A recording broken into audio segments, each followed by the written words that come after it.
Good morning, guys. So today we are going to be learning how to sew a bubble skirt. So the measurement you are going to be using for this is your skirt length and then your round waist. So you are going to remove, depending on what you want to use, I'm going to be using 3 inches for my band. So you're going to subtract that from your skirt length. My skirt length is 24. So removing 3 inches, I'm going to use 3 inches. So it's going to be 21 that we're going to be using for the skirt length. So for the round waist, my round waist is 34. I'm going to divide it by 2, which is 17 inches. Then I'm going to add 2 inches sewing allowance, making it 19 inches. So that 19 inches, I'm going to divide it by 6.28, and I'm going to be having about 3 inches. So I am now going to go ahead and mark my 3 inches round here.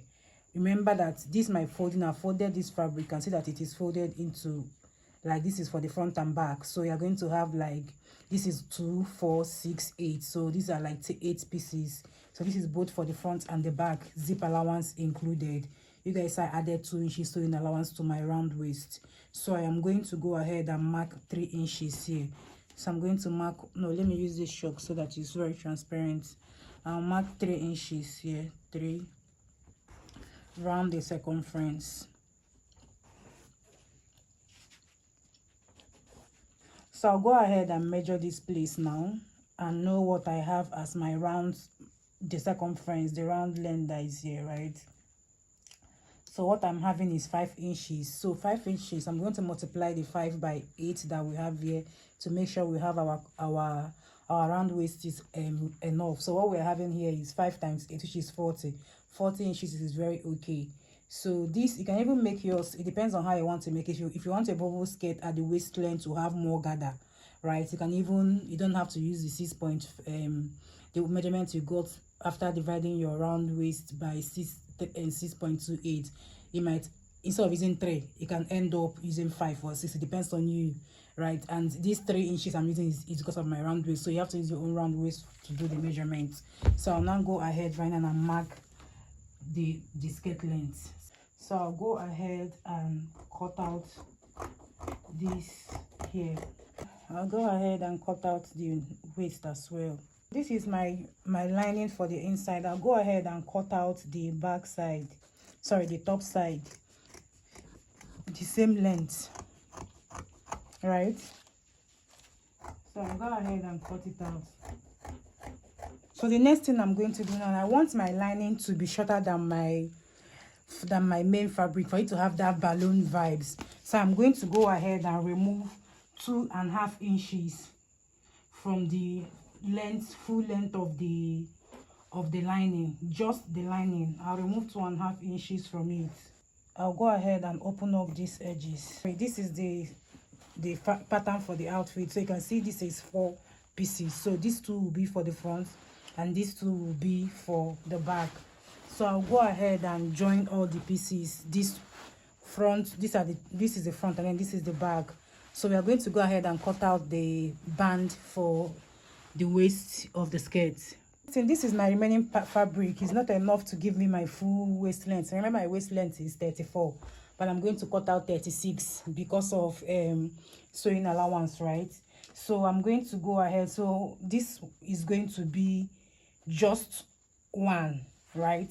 So I'm going to do 7 inches. So by the time I fold it, it will be 3.5 inches. The 050 for me to be for sewing allowance, then it will now remain 3 inches for my band. So I'll go ahead and make sure that this is 7 inches.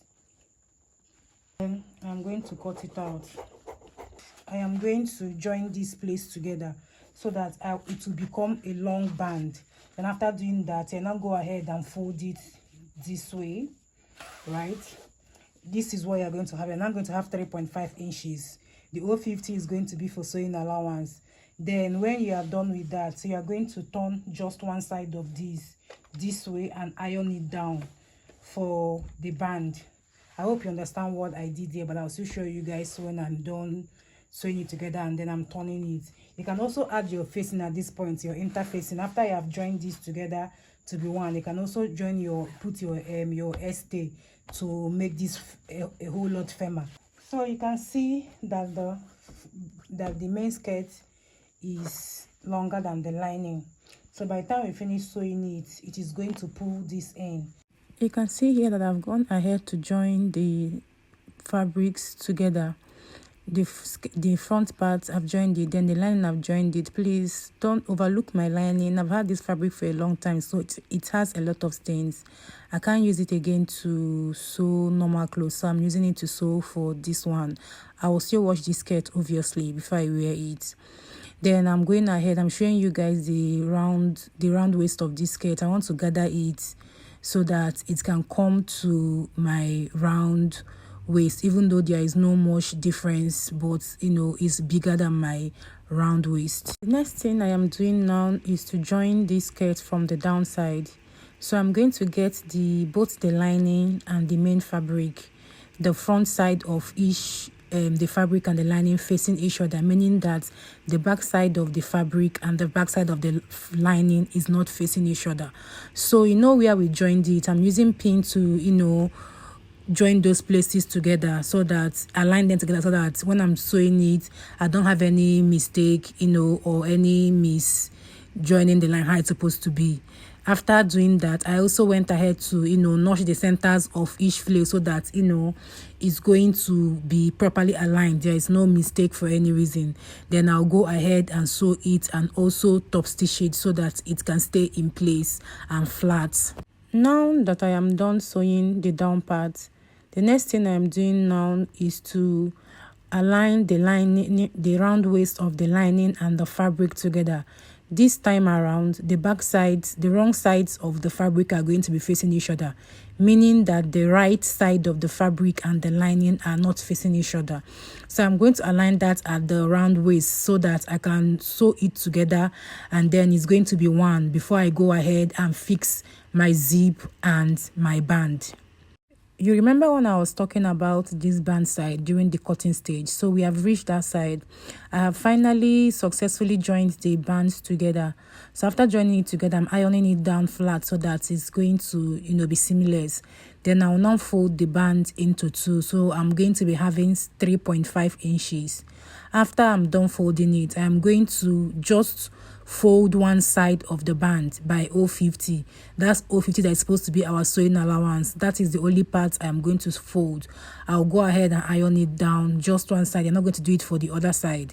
Then we'll now go ahead and fix our zip and also add our band to. So now I'm coming to fix the band to the skirt. So you see the part of the band where we didn't fold in by 0.50. Yes, that 0.50 that is flat. Yes, that is the part we are going to be using to join to our skirt. The front side of the band facing the front side of the outfit, meaning the back side of the band and the back side of the skirt isn't facing each other. So we are going to go ahead and sew it down. If you're a beginner in sewing, try to use pin. Even if you're not a beginner, I like to use pin to hold my outfit for easy sewing. Time consuming, but it makes you eliminate mistake and gives you neat work. Next thing to do now is to fix my zip. So you can see how I placed my zip. My zip is starting from the 3 inches bar. You can see where I made that line, the 3 inches. That's where it's going to start from. Remember that the other 3 inches is going to be at the back, right? So it's going to start from the 3 inches and then go down, and then I'll fix the zip. If you want a detailed video on how to fix zip properly, please let me know and I'm going to make that video for you. So we are at the final stage now. Please don't forget to subscribe to my channel, thumbs up this video if you find it interesting, so that you can also get notification for my subsequent videos, tutorials I'll be dropping. So right now you can see you're going to be sewing it inside of that place we joined our band, right? But as you're sewing it, you also make sure that you are carrying the inside band, so you're sewing on top of your band at the back, but then at the front side you are sewing in between the joining where you joined the skirt to the band. I hope that makes sense. This is going to help give you a neat finishing, so that because your sewing is in between that joining, that the thread is not going to be conspicuous. Yeah, I hope you can see how this skirt looks very beautiful. Let me know if you create a tutorial. Tag me on TikTok, follow me on TikTok. My name is Chinelo Nweka. I'm also going to drop it on the screen. If you want this skirt or any other outfit from me, it's also available for order. Reach out to me in the comment section below or also on TikTok, and I'll see you guys in my next video.